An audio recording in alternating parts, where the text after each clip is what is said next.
আসসালামু আলাইকুম সুপ্রিয় শিক্ষার্থী, তোমরা এই সংকটময় মুহূর্তে আমি আশা করি তোমরা ভালো আছো। দেশের এই সংকটময় মুহূর্তে তোমরা সবাই বাসায় থাকবে,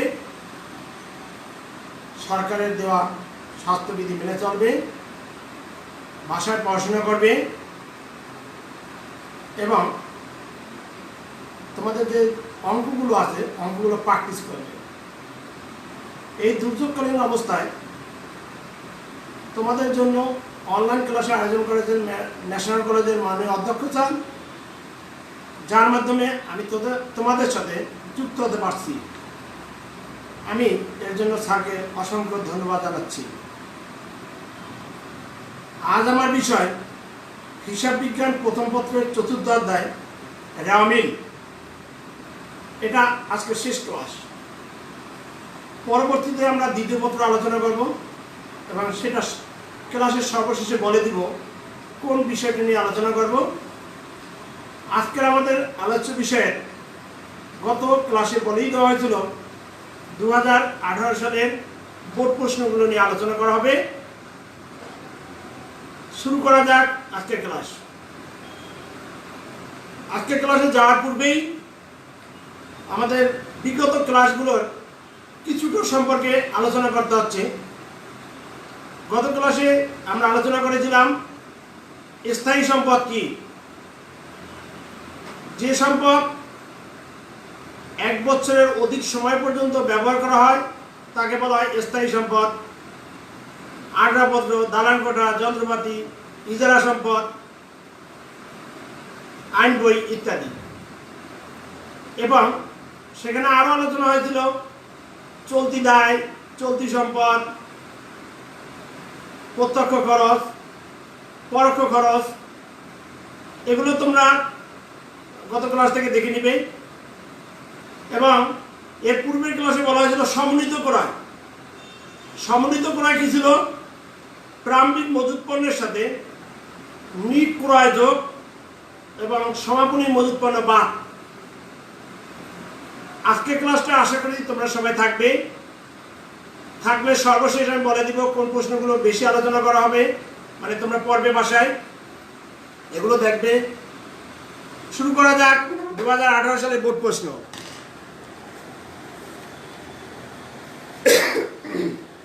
2018 সালে বোর্ড প্রশ্নটা প্রতি বোর্ডের জন্য আলাদা আলাদা কোশ্চেন হয়নি। দুটো রেওয়ামিল এসেছিল। একটা ছিল ঢাকা, দিনাজপুর, যশোর এবং সিলেট বোর্ড। এই 4টা বোর্ডের জন্য একটা রেওয়ামিল এসেছিল।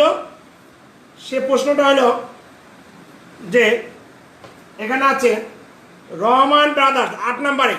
তোমরা একটু প্লিজ দেখে নিবে বই থেকে। রহমান ব্রাদার্স এর নিম্নলিখিত খতিয়ানের উদ্ধৃত সমূহ 2017 সালের 31শে ডিসেম্বর তারিখে কে আছে? সেবা আয়। যেহেতু রেওয়ামিল আয় আয় তাহলে ক্রেডিট হবে। সেবা আয় রেওয়ামিলে ক্রেডিট হবে। অনুপর্যিত সেবা আয়। তোমরা প্রশ্ন করতে পারো স্যার অনুপর্যিত সেবায় কি? মানে যেটা সেবা দিছি এটা এখনও টাকাটা পরিশোধ করা হয়নি। অনুপর্যিত সেবা হলো দায়, তা হলো ক্রেডিট। আইন বই এটা কিন্তু স্থায়ী সম্পদ। কারণ একজন আইনজীবী যখন তিনি লেখাপড়া করেন অথবা যখন তিনি প্র্যাকটিস করেন তিনি তার বইটি বিক্রি করেন না। এই আইন বইটি হলো স্থায়ী সম্পদ। আয়কর আইন বই তাহলে ডেবিট হবে। আয়কর রেওয়ামিলে ডেবিট হবে। আয়কর মানে এক ধরনের উত্তোলন। মালিক ব্যবসা প্রতিষ্ঠানে আয়ের উপর যে করটা দেয় সে আয়কর দিচ্ছে, সেটা হলো মালিকের উত্তোলন। মনিহারি করা হয় রেওয়ামিলে ডেবিট। উত্তোলন মালিকানা সত্ত্ব হ্রাস করে, এই জন্য রেওয়ামিলে ডেবিট। ব্যাংক জমাতিরিক্ত চলতি দায়। ব্যাংক জমাতিরিক্ত রেওয়ামিলে ক্রেডিট। অফিস সরঞ্জাম স্থায়ী সম্পদ।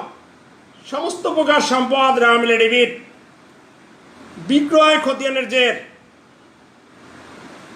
ক্রয়ের সাথে কার সম্পর্ক? ক্রয়ের সাথে পাওনাদারের সম্পর্ক। ধারে ক্রয় করলে কি জাবেদা হয়? ক্রয় ডেবিট, পাওনাদার ক্রেডিট। ধারে বিক্রয় করলে কি জাবেদা হয়?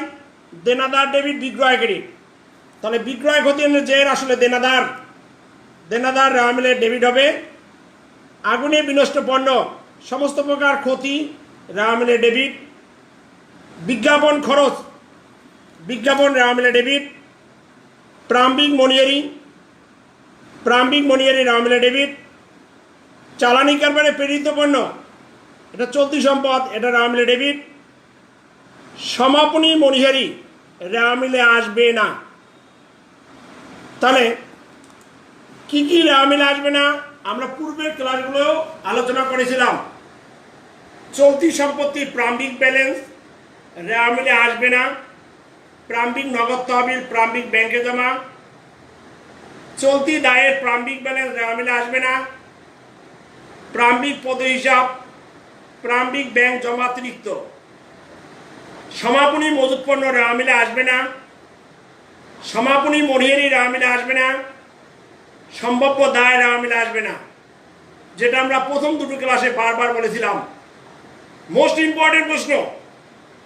আমি যদি 5টা অঙ্ক বোর্ড কোশ্চেন করি অথবা 5টা কলেজ করি, সেখানে দেখা যাবে 3টি কলেজই কোন কোন এন্ট্রিগুলো রেওয়া মিলে আসবে না সেটা নিয়ে আলোচনা করতে হয়। তোমরা অবশ্যই এটা ভালোভাবে দেখবে, কোন কোন এন্ট্রি রেওয়া মিলে আসবে না। আমার দৃঢ় বিশ্বাস চলতি বছরে এই প্রশ্নটা আবারও থাকবে, কোন কোন এন্ট্রি রেওয়া মিলে আসবে না। প্লিজ আবার যাচ্ছি বইতে। মূলধন রেওয়া মিলে ক্রেডিট। আনরাপত্র স্থায়ী সম্পদ ডেবিট। চেম্বার ভাড়া খরচ, খরচ হলে ডেবিট। পদ হিসাব চলতি দায়, চলতি দায় হলে ক্রেডিট, দায় হইলেই ক্রেডিট। দালান কোটা স্থায়ী সম্পদ, স্থায়ী সম্পদ হলে ডেবিট। বেতন ডেবিট। প্রিয় শিক্ষার্থী, আমাদের প্রথম প্রশ্নটা ছিল মনিহারি খরচের পরিমাণ নির্ণয়। এখন এই মনিহারি খরচ বলতে চলতি বছরে কি পরিমাণ মনিহারি ব্যবহার করা হয়েছে। এখন তোমাদের একটা প্রশ্ন থাকতে পারে, স্যার মনিহারি কি? মনিহারি হলো কাগজ, কালি, কার্বন, ফাইল, টেপ সুতা, এগুলোকে বলা হয় মনিহারি। এখন এগুলো যে একটা প্রতিষ্ঠান ক্রয় করে বা ন্যাশনাল কলেজ দেখা গেল যে তার পরীক্ষার জন্য 10 রিম কাগজ আনলো, প্রথম সেমিস্টার পরীক্ষা দেখা গেল 4 রিম কাগজ ব্যবহার করছে, পরবর্তীতে কাগজগুলো সেকেন্ড সেমিস্টারে ব্যবহার করা হয়েছে। তাহলে দেখা যাচ্ছে যে ডিসেম্বরে যে কাগজগুলো থেকে যাচ্ছে সেটা হলো সমাপনী মনিহারি। এখন আজকের প্রশ্নটা হলো মনিহারি খরচের পরিমাণ নির্ণয়। তাহলে আমাকে দেখতে হবে প্রদত্ত অঙ্কে কয়টা মনিহারি আছে। এই একটা প্রারম্ভিক মনিহারি, প্রারম্ভিক মনিহারির সাথে মনিহারি ক্রয়, নতুন যে ক্রয় করছি সেটা যোগ করব। সমাপনী মনিহারি কি করব? বাদ দিব। কারণ প্রারম্ভিক হলো বছরের শুরুতে, মানে এটা পেয়েছি। নতুন আবার ক্রয় করছি 20,000, 20,000 আর 8,000 যোগ করলে হবে কত? 28,000। তাহলে প্রথম লাগবো প্রারম্ভিক মনিহারি 8,000 যোগ মনিহারি ক্রয় 20,000, বাদ হলো সমাপনী মনিহারি 16,000। পাওয়া যাবে ব্যবহৃত মনিহারি, বা কেউ কেউ বলে ব্যবহৃত মনিহারি পরিমাণ, কেউ বলে মনিহারি খরচের পরিমাণ। ভালো প্রশ্ন, দেখি তাহলে উত্তরটা কি হবে। প্লিজ প্রিয় শিক্ষার্থী, আমরা আলোচনা করছিলাম ঢাকা, দিনাজপুর, সিলেট, যশোর বোর্ড 2018, এই 4টা বোর্ডে একই প্রশ্ন আসছে। 8-এর ক, মনিহারি খরচের পরিমাণ নির্ণয়। প্রারম্ভিক মনিহারি 8,000 যোগ মনিহারি ক্রয় 20,000 বাদ সমাপনী মনিহারি 16,000। তাহলে 28,000 থেকে 16,000 গেলে থাকলো কত? 12,000। প্রিয় শিক্ষার্থী, তোমাদের মনে একটা প্রশ্ন থাকতে পারে যে স্যার আমি কি যোগ লিখবো না যোগ চিহ্ন দিব? যোগ চিহ্ন দিলেও হবে, কোনো সমস্যা নেই। প্রারম্ভিক মনিহারির সাথে কি করবে? মনিহারি ক্রয় যোগ করবে। প্রারম্ভিক মনিহারির সাথে মনিয়ারি ক্রয় যেটা নতুন সেটা যোগ করবে, বাদ দেবে সমাপনী মনিয়ারি। এখন এই প্রশ্নটা অন্যভাবেও থাকতে পারে। মনিয়ারি দিয়া এক এক অঙ্কটা তারিখ আছে কত? 1-1-17। তাহলে শুরুতে এমনও দেওয়া থাকতে পারে মনিয়ারি 1-1-17, মনিয়ারি ক্রয় আছে মনিয়ারি 31-12-17। 1-1 তারিখ দেখলে বুঝতে হবে এটা প্রারম্ভিক, 31-12-17 থাকলে বুঝতে হবে এটা সমাপনী। তাহলে কি বুঝলাম? যদি তারিখও দেওয়া থাকে বুঝতে হবে ওটা প্রারম্ভিক মনিয়ারি, 1 তারিখ দেওয়া থাকবে প্রারম্ভিক মনিয়ারি, ওর সাথে মনিয়ারি ক্রয় যোগ করবে এবং সমাপনী মনিয়ারি কি করবে? বাদ দিবে। 2 নম্বর প্রশ্ন কি প্লিজ? স্থায়ী সম্পদ, একটু আগেই বলেছিলাম স্থায়ী সম্পদ এবং চলতি দায়।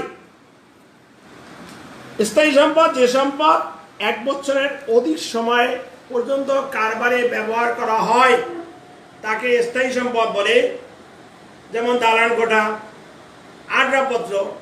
ন্যাশনাল কলেজ যে বেঞ্চ বা টেবিলগুলো ক্রয় করে সেগুলো কি করে অনেক বছর, 10 বছর পর্যন্ত, বা এমনও হতে পারে এর অধিক সময় হতে পারে, 12 বছর হতে পারে, 15 বছর পর্যন্ত এটা ব্যবহার করা হয়।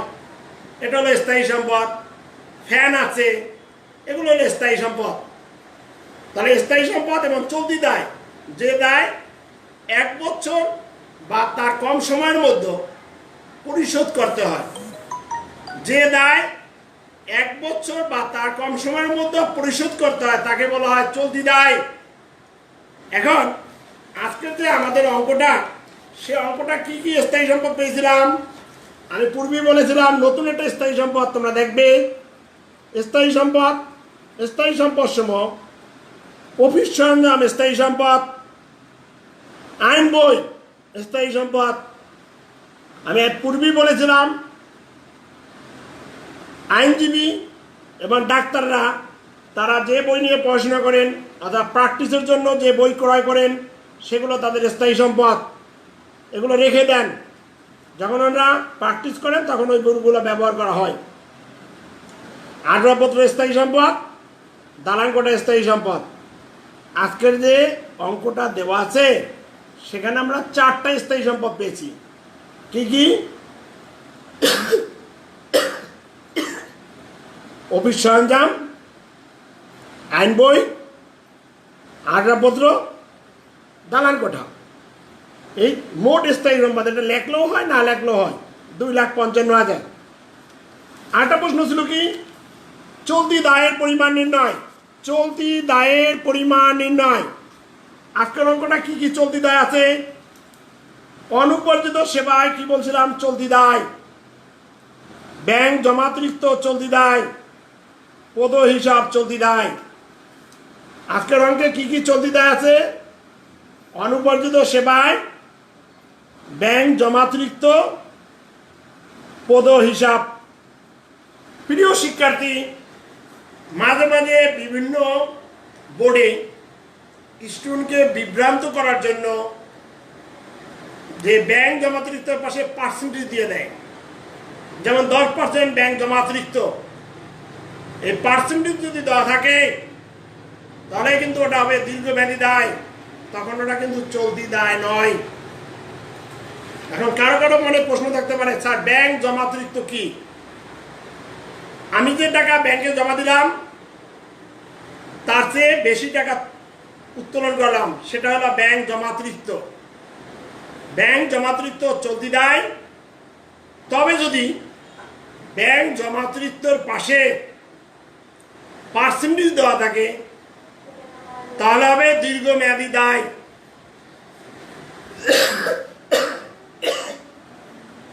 আজকের অঙ্কের চলতি দায় কি কি পেলাম? অনুপার্জিত সেবায়, ব্যাংক জমাতিরিক্ত এবং পদ হিসাব। এখন তাহলে কি কি পাওয়া গেল? এখন কেউ প্রশ্ন করতে পারো, স্যার আমি কি স্থায়ী সম্পদ এবং চলতি দায় আলাদা আলাদা দেখাবো, আলাদা আলাদা ঘরে? কোনো সমস্যা নেই। উপরে নিচে দেখাতে পারবে, তবে অবশ্যই ক্লোজ করে দিবে, মানে এটা সমাপনী দাগটা দিয়ে দিবে, ডাবল দাগ দিবে। আবার কেউ কেউ প্রশ্ন করতে পারে, স্যার আমি কি এক পাশে স্থায়ী দায় মানে স্থায়ী সম্পদ আর এক পাশে চলতি দায় দেখাবো? হবে, কোনো সমস্যা নেই। গত ক্লাসে যেটা দেখানো হয়েছিল। তাহলে স্থায়ী সম্পদ আজকের প্রদত্ত অঙ্ক অনুযায়ী স্থায়ী সম্পদ কী কী পেলাম? অফিস সরঞ্জাম, আইন বই, আসবাবপত্র, দালান কোঠা, এ কটার যোগফল 2,55,000। চলতি দায়, অনুপার্জিত সেবায়, ব্যাংক জমাতিরিক্ত, পদ হিসাব, এই তিনটে হলো চলতি দায়। প্রিয় শিক্ষার্থী, গ নাম্বারে বলেছেন রেওয়া মিল তৈরি করো, রেওয়া মিল তৈরি করো। তাহলে আমাদের কি করতে হবে? রেওয়া মিলটা দেখি।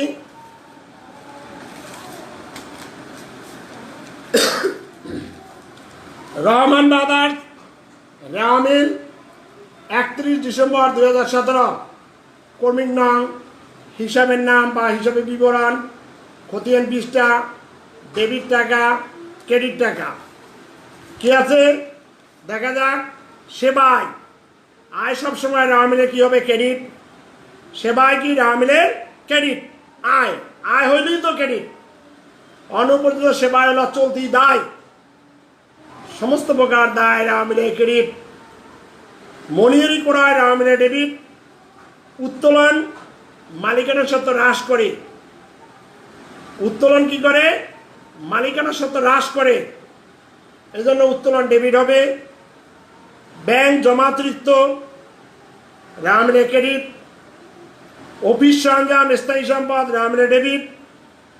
বিক্রয় খতিয়ানের জের রেওয়া মিলে ডেবিট। পূর্বেই বলেছিলাম তোমরা একটা প্রশ্ন করতেই পারবে, স্যার বিক্রয় খতিয়ানের জের আমরা তো এটা সচরাচর পাই না, যেটাকে তোমরা প্রাপ্য হিসাব বলো অথবা দেনাদার বলো, সেই দেনাদার, বিক্রয় খতিয়ানের জের মানে দেনাদার, দেনাদার হলে রেওয়া মিলে ডেবিট। আগুনে বিনষ্ট পণ্য মানে পণ্যটা আগুনে পুড়ে গেছে, নষ্ট হয়ে গেছে, তাহলে ক্ষতি, তাহলে সমস্ত প্রকার ক্ষতি রেওয়া মিলে ডেবিট। বিজ্ঞাপন ব্যয়, ব্যয় হলে রেওয়া মিলে ডেবিট। প্রারম্ভিক মনিহারি ব্যয় ডেবিট। আইন বই সম্পদ ডেবিট। আয়কর এটা এক ধরনের উত্তোলন। ব্যবসা প্রতিষ্ঠানের আয়ের উপর যে করটা দেওয়া হয়, মালিকের আয়ের উপর এই করটা দেওয়া হয়, এই জন্য এটা উত্তোলন। এটা মালিকানা সত্ত্বকে হ্রাস করে, এই জন্য ডেবিট। চালানে প্রেরিত পণ্য রেওয়া মিলে ডেবিট। মূলধন রেওয়া মিলে ক্রেডিট। আসবাবপত্র রেওয়া মিলে ডেবিট। চেম্বার ভাড়া রেওয়া মিলে ডেবিট।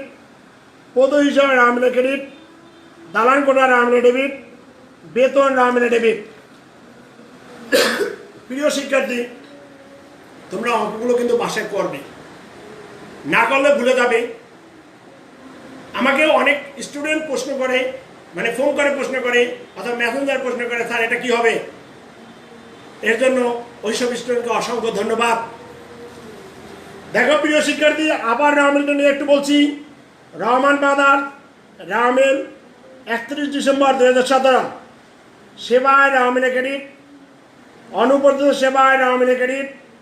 মনিহারি ক্রয় খরচ, এই জন্য রেওয়া মিলে ডেবিট। উত্তোলন মালিকানার সাথে হ্রাস করে, এই জন্য রেওয়া মিলে ডেবিট। ব্যাংক জমাতিরিক্ত রেওয়া মিলে ক্রেডিট। অফিস সরঞ্জাম স্থায়ী সম্পদ, এটা রেওয়া মিলে ডেবিট। বিক্রয় খতিয়ানের জের মানে দেনাদার, দেনাদার বা ডেবিট। আগুনে বিনষ্ট পণ্য রেওয়া মিলে ডেবিট। বিজ্ঞাপন ব্যয় ডেবিট। প্রারম্ভিক মনিহারি রেওয়া মিলে ডেবিট। আইন বই স্থায়ী সম্পদ, এই জন্য রেওয়া মিলে ডেবিট।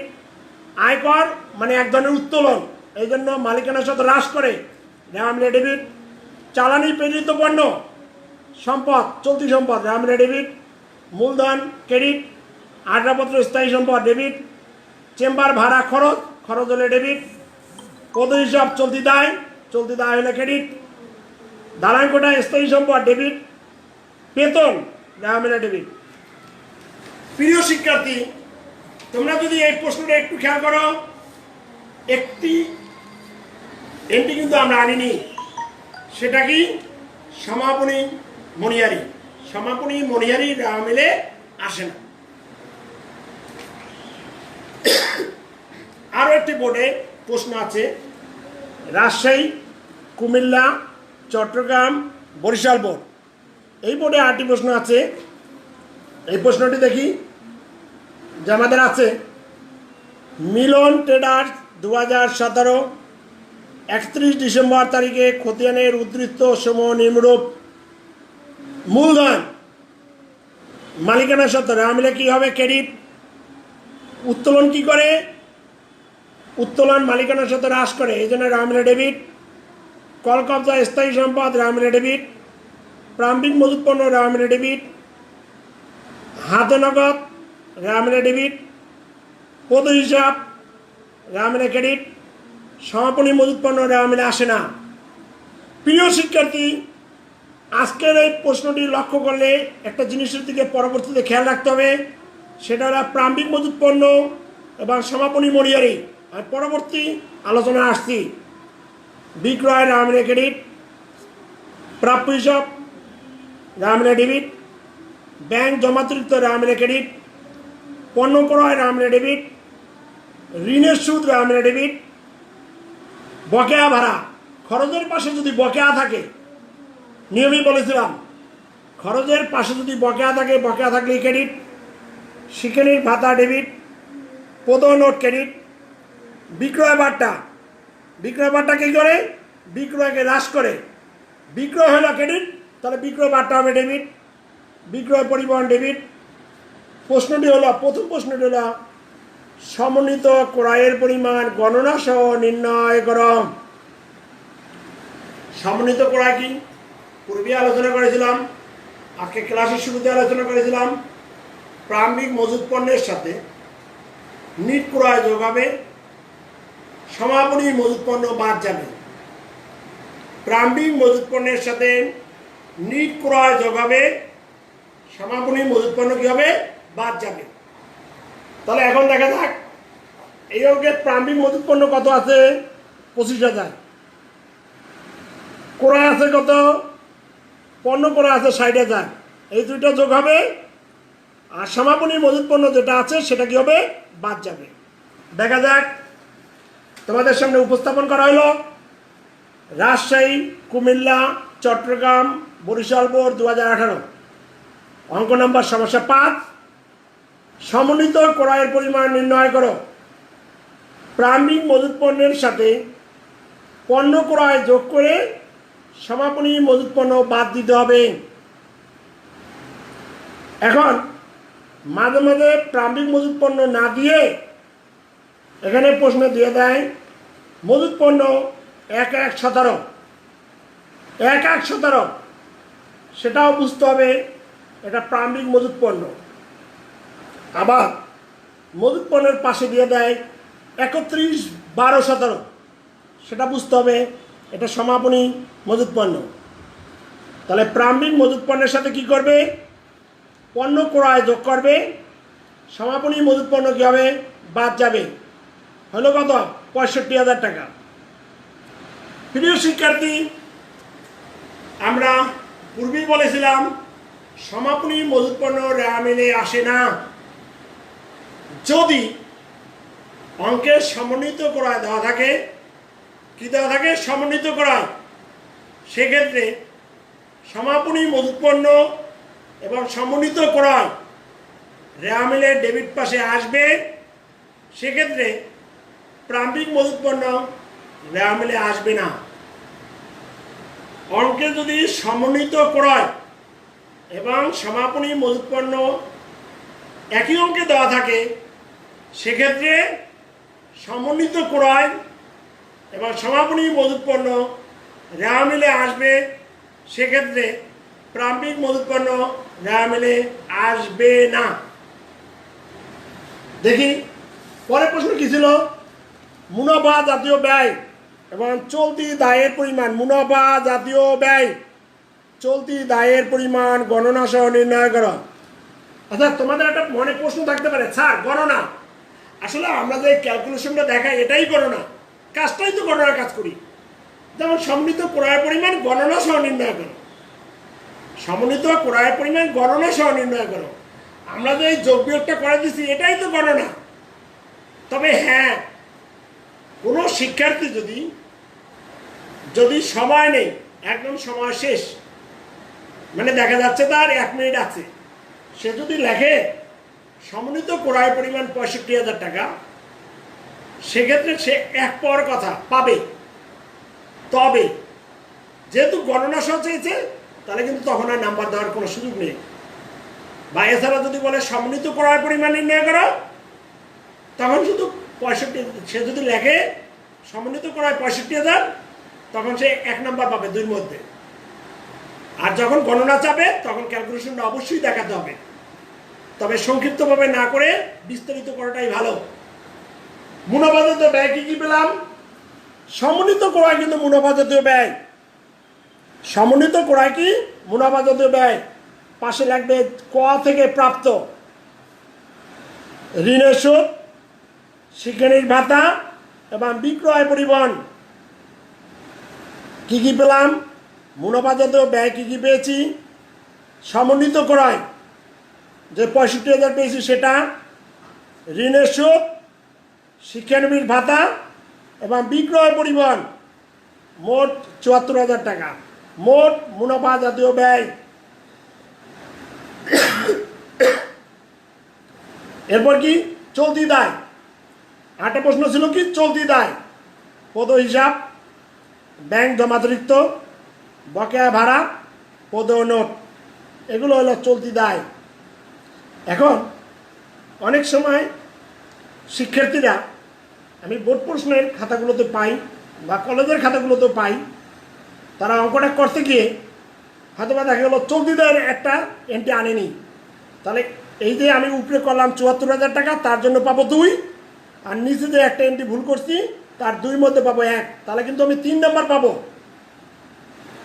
এজন্য আমি বারবার বলি, অঙ্কগুলো অবশ্যই পরীক্ষা খাতায় করে আসবে, ছেড়ে আসবে না। যতটুকু হবে ততটুকু অনুযায়ী নাম্বার পাওয়া যাবে, এটাই তোমাদের সুবিধা। তাহলে আজকে কি পেলাম?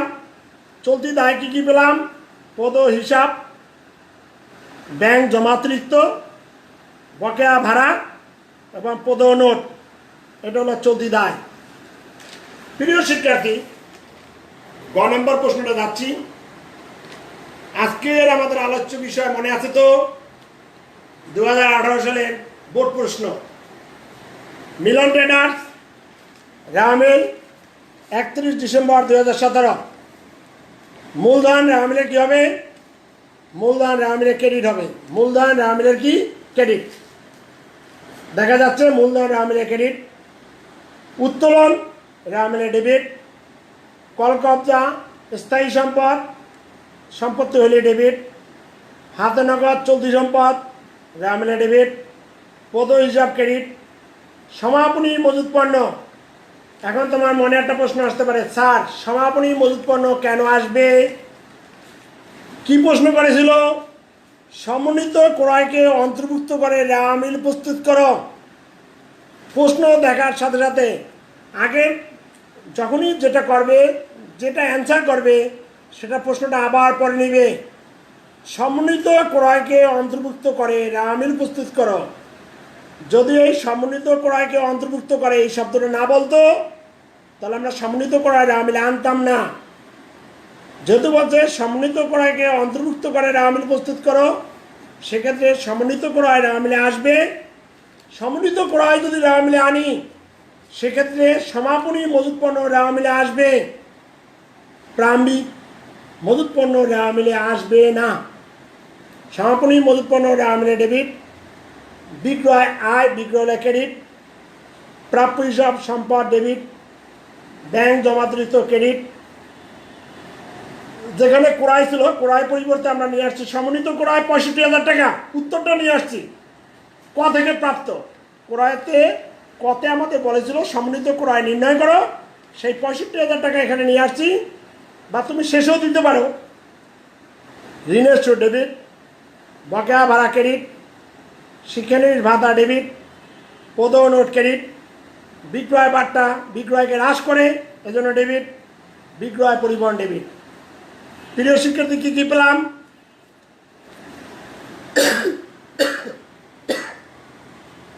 মূলধন রামিলে ক্রেডিট, উত্তোলন ডেবিট, কল কবজা ডেবিট, হাতে নগদ ডেবিট, পদ হিসাব ক্রেডিট, সমাপনী মজুত পণ্য ডেবিট, বিক্রয় ক্রেডিট, প্রাপ্য হিসাব ডেবিট, ব্যাংক জমাকৃত ক্রেডিট, সমন্বিত ক্রয় ডেবিট, ঋণের সুদ ডেবিট, বকেয়া ভাড়া ক্রেডিট, স্বীকৃতির ভাতা ডেবিট, পদ নোট ক্রেডিট, বিক্রয় বাটা ডেবিট, বিক্রয় পরিবহন ডেবিট 2,05,000।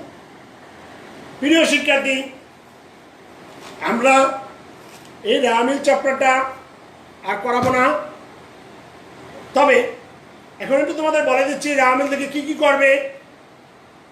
প্রথম থাকবে যেসব এন্ট্রি রেওয়ামিলে আসে না তার পরিমাণ নির্ণয়, সমন্বিত করা নির্ণয় দেখবে, প্রত্যক্ষ খরচ, পরোক্ষ খরচ, প্রত্যক্ষ খরচ নির্ণয়, পরোক্ষ খরচ নির্ণয়, প্রত্যক্ষ আয়, পরোক্ষ আয়, মুনাফা জাতীয় আয়, মূলধন জাতীয় আয়, স্থায়ী সম্পদ, তারপর মানে কি দৃশ্যমান সম্পদ, এগুলো দেখবে।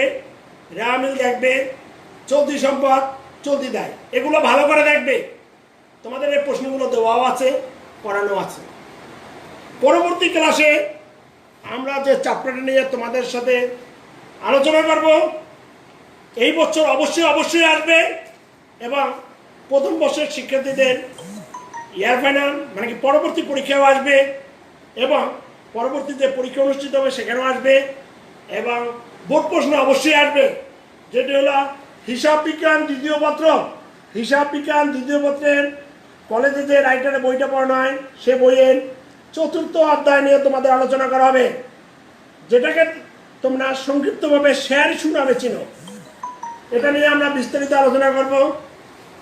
তোমরা সবাই সরকারের দেওয়া বিধিনিষেধগুলো মেনে চলবে, বাসায় থাকবে, পড়াশোনা করবে। কোনো সমস্যা থাকলে, পড়াশোনা সংক্রান্ত কোনো সমস্যা থাকলে কলেজের শিক্ষকদের নিকট ফোন করে জেনে নেবে। অনলাইন ক্লাসগুলো দেখবে, কারণ এই ক্লাসগুলো তোমাদের জন্য অনেক গুরুত্বপূর্ণ। তোমরা এই মুহূর্তে ঘরে অবস্থান করছো, কিন্তু ন্যাশনাল কলেজ তোমাদের ভাষার জন্য পড়তে কোনো অসুবিধা না হয় এর জন্য এই অনলাইন ক্লাসের আয়োজন করেছেন। এই মহৎ উদ্যোগের জন্য আমি আমার অধ্যক্ষ স্যারকে অসংখ্য ধন্যবাদ জানাচ্ছি। এই বলে আমি আমার ক্লাস শেষ করলাম। খোদা হাফেজ।